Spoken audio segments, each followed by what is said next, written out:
Have you ever worked so hard you're literally falling asleep? So hard your brain is shutting down, but you still feel like you didn't actually get anything done. I ran into this problem almost every single day until I found the secret to getting more work done. Working less. Sounds backwards, right? Well, if you just work less without a plan, you'll get less done. But if you do it right, you'll be able to do what I did and go from procrastinating without getting any real work done to building my own business while also in the last 6 months becoming a long distance runner, training MMA, meeting friends, learning and practicing over 5 different forms of dancing, and of course going to the gym every day. So to actually 10x your productivity by working less, you will need to build these 5 odd habits. So in this video, I will show you what those 5 habits are, how you can easily build these habits in less than 15 minutes a day, and the secret to using these habits to work less and still get more done than you are now. But first, to learn these 5 habits, you need to be able to answer this question. How well would you survive in a zombie apocalypse? Would you be part of the 99% that turn on the day of the outbreak, or would you be part of the 1% that actually survive? The reason I'm asking this is because today's world is like a zombie apocalypse. Everyone is working day in and day out until they have no energy and walk around like the living dead. If you want to stay alive and avoid turning into one, you will need this one secret that these habits will help you build: mental clarity. It's the key to working less, achieving more, and keeping your brain alive, because that's the only way you can survive the work zombie apocalypse. Now, the first habit for mental clarity I call tying the knot, and it's not marriage. Not marriage. Being able to tie a knot is crucial in the apocalypse, and in this case, I want you to think of your day as this thread. Can you even see this on the camera? Yeah, you can. Most people just drift through their day on autopilot. They work, meet friends or family, go to the gym, and oh, time is up, gotta go to bed. What I want you to do is to tie the morning to the evening. How do you tie a knot?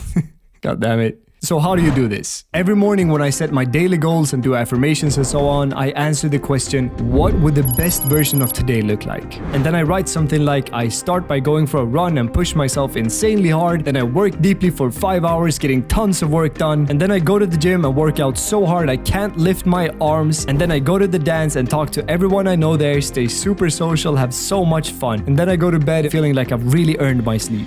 So now I know what I want the day to look like. I know what it would look like if it was perfect. And later on in the evening, I have a routine that starts with the question, how well does today match that version of the day I wrote down this morning? And I may write 90% if it was really close, or 45% if it was really different and I did a bunch of other stuff that I wasn't supposed to do. This ties together the whole day, and it will help you stay on track during the day because you know what you actually wanted to get done initially, and you gain so much mental clarity from it, which is the key to avoid getting your brain infected. But there's one thing you need to keep in mind throughout the day. This next odd habit will make you able to double your energy in an instant. It takes no time and it will be so powerful you will feel like an idiot for not doing it sooner. You may have seen in The Walking Dead, when they're trapped and there's a herd of zombies, they drench themselves in zombie guts and blood and move through the herd undetected because they seem like zombies by acting like them. Similarly, if you act like a zombie, you're tired and you start laying down in your chair, you will get more tired. Tony Robbins said it well.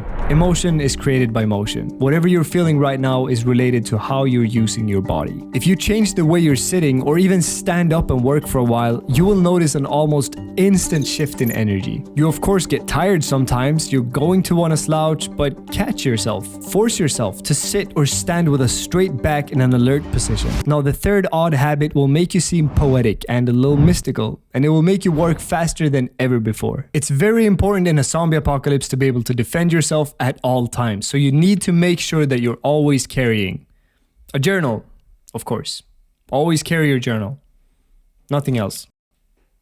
You need to be able to defend yourself at all times against your own brain. And you may think, how will this help me work less and achieve more? Because have you ever tried sitting down working and suddenly this happens? Okay, let's get to work. Let's do this. I'm ready. I can't believe I said that thing last week. No, come on, focus. Should I text that girl I was talking to yesterday? Damn it, brain, quit it. Alright, let's see here. Why did they make Galadriel so annoying in Rings of Power? Actually, fair point, brain. Nothing will infect your mind more than thoughts that are just looping around. And journaling is like the ultimate hack for this. When I started journaling, I realized that the reason these thoughts keep coming and looping in your head is because you're not really dealing with them when they come.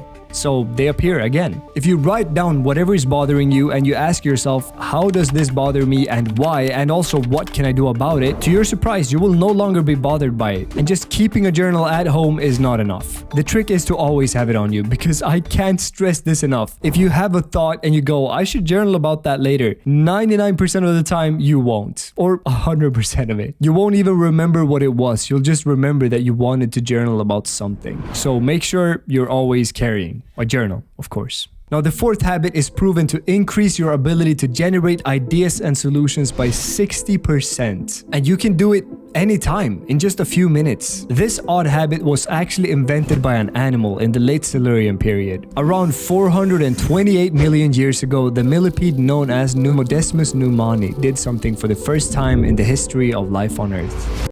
It started walking.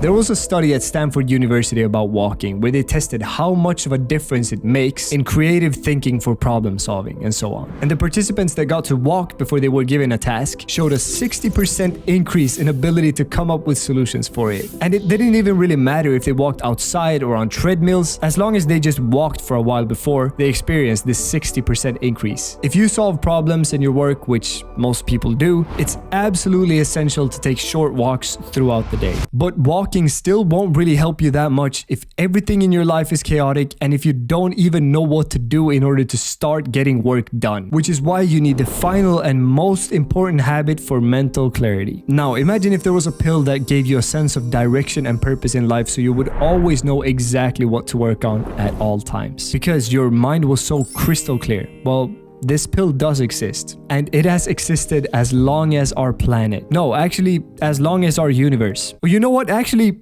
even longer than that, I think. We're not made to understand how long ago that is.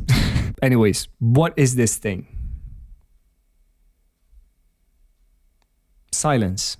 Imagine listening to music when you're in a zombie apocalypse. That would probably be the dumbest thing imaginable because you wouldn't hear a zombie coming. Stop listening to music all the time as background noise. Stop frantically doing tasks all the time because you're scared of silence. Learn to stop, to slow down, to look at the sunset in silence for a few minutes. Chances are, if you're this guy that watches productivity videos like this one, you try to make the most out of every single second of the day. You never let yourself just feel the silence. Like, even if you're meditating, you're deliberately meditating. You're never stopping to do nothing. When you're meditating, you're still doing something. You're still trying to focus on your breath or whatever. The thing is, we all know that inaction means distraction, right? Inaction as in avoiding doing what we should be doing and instead indulging in bad habits such as gaming or drinking or watching TV. But I need you to understand something that I've had to learn the hard way.